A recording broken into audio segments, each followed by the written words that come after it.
Bugünkü çəkilişimizi biz 1994-cü il Mingəçevirin iyul şəhidləri və 44 günlük müharibə zamanı şəhid olan Ərzuman Osmanovun həyatına həsr eləmişik.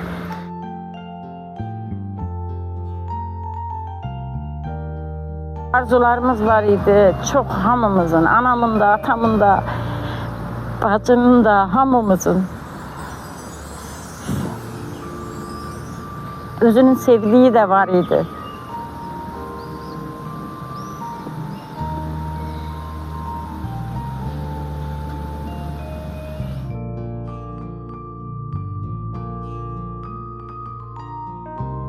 Taze bir vətənpərvər oğlandı.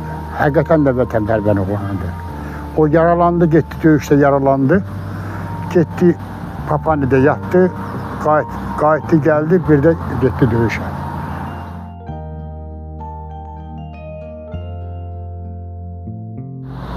Hər bacı istəyir ki, qardaşın toyunda xonça tutsun.